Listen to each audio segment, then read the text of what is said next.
Jornal da CBN.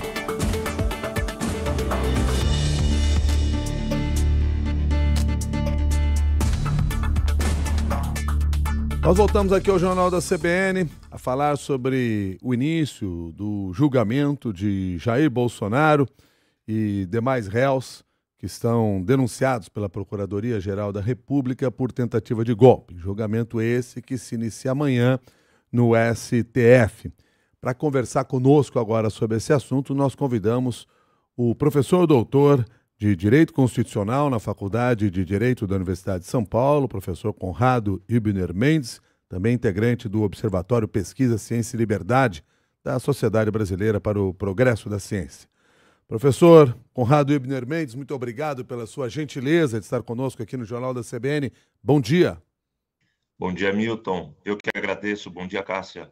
Bom dia. O que terá de ser considerado a partir de amanhã pelo STF para que se tenha uma decisão final sobre esse julgamento? Bom, Milton, eu acho que terá de ser considerado, sobretudo, um fato muito concreto que consiste em crime, né? Deverá ser considerado uma hipótese prevista no Código Penal. Ainda que nós tenhamos o hábito e tenhamos o dever de avaliar esse crime também à luz da ameaça à democracia, dentro de um processo de autocratização pelo qual o Brasil passou e foi mapeado e monitorado por observatórios da democracia no mundo, e que isso seja um ângulo importante de avaliação desse processo histórico pelo qual o Brasil passou. Isso é o pano de fundo do julgamento de amanhã, obviamente. Mas, do ponto de vista jurídico, o que está sendo julgado é um crime, o crime mais grave do Código Penal, né? O crime de tentativa de golpe de Estado, o crime de abolição do Estado de Direito. E, professor, de que forma esse julgamento acontece? Do ponto de vista das etapas, o que a gente pode esperar, por exemplo, para o início destas atividades amanhã? Nós devemos esperar um processo sobretudo, de leitura de votos que dirão as posições individuais dos 5 ministros. Se condenam, como condenam, e com base em que fundamentos jurídicos, com base em que provas produzidas pelas quais eles foram convencidos, pelas quais formaram o seu convencimento.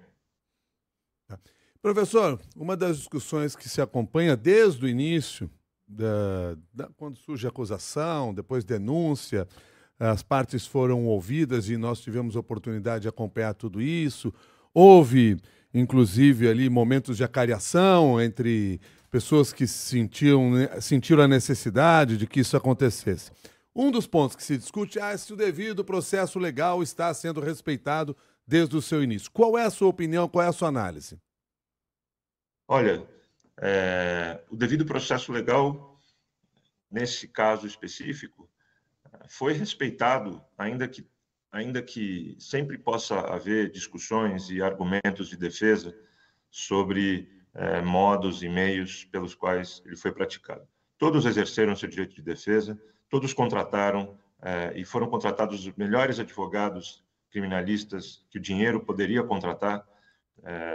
Todos foram ouvidos, as provas foram publicadas, as provas foram produzidas por procedimentos regulares. Não é um crime qualquer, modos eventualmente adaptados de produção, de investigação da Polícia Federal, que se utilizaram de coletas de provas organizadas em inquéritos preliminares, também foram usadas. As provas foram produzidas pelo Procurador-Geral da República e pela Polícia Federal. A acusação foi trazida pelo Procurador-Geral da República. Então, do ponto de vista processual, pode-se discutir a validade de um ato ou outro, e a gritaria de advogados é comum nesse processo e é comum em todos os outros processos penais. Agora, com relação a esse processo específico, não dá para dizer que foi cometida qualquer grande extravagância processual. E na avaliação do senhor, considerando tudo que se tem até aqui, qual é a expectativa em relação às sentenças que devem ser divulgadas, se todos os prazos forem cumpridos, na semana que vem? A expectativa é que seja uma sentença condenatória. Sentença diante da abundância de provas e da regularidade do processo de produção de provas, que a sentença reconheça que houve o crime. Isso é algo que cada juiz, cada ministro tem autonomia para formar a sua posição, mas a expectativa diante da gravidade do crime que todos assistimos, não só pela TV, daquela multidão que invadiu os prédios públicos, os criminosos que estão sendo julgados não apareceram na TV naquele dia, mas a farta documentação daquilo que eles estavam planejando e do papel que aquele ato do 8 de janeiro cumpria dentro de um projeto. Está tudo muito bem desenhado, está tudo muito bem conhecido, está tudo muito bem reportado pelos jornais e documentado nos autos.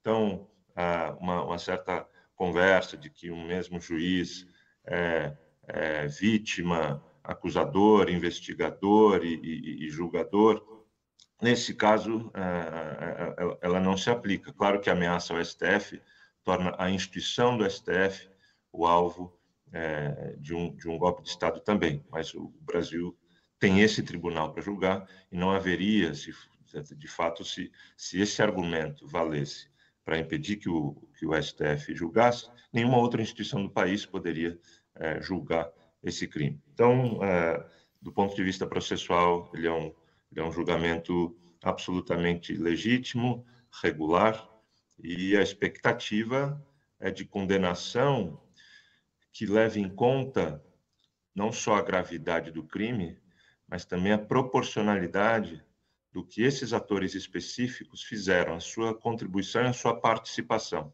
Então, se aquela multidão que tem sido condenada pelos ataques concretos aos prédios públicos 8 de janeiro recebeu as penas que receberam, e foram penas rigorosas, a cúpula desse projeto precisa, obviamente, receber uma pena proporcionalmente maior, dada a gravidade dos papéis que cumpriram nesse processo. Professor Conrado Ibner Mendes, eu quero agradecer a sua gentileza de conversar conosco aqui no Jornal da CBN. Muito obrigado e um bom dia para o senhor. Milton, um abraço. Tchau, tchau, Cássia, um abraço. Obrigado. Professor Conrado é professor doutor de Direito Constitucional na Faculdade de Direito da USP e integra o Observatório Pesquisa, Ciência e Liberdade da Sociedade Brasileira para o Progresso e Ciência, conversando com você aqui no Jornal da CBN a propósito desse julgamento que se inicia amanhã, 9 horas da manhã, horário oficial da primeira sessão. Nós teremos sessão depois à tarde também, de amanhã, de terça-feira, quarta-feira apenas pela manhã, e depois segue na semana seguinte. E claro que tudo isso acompanhado aqui pela CBN, também com a participação dos nossos repórteres e outros analistas.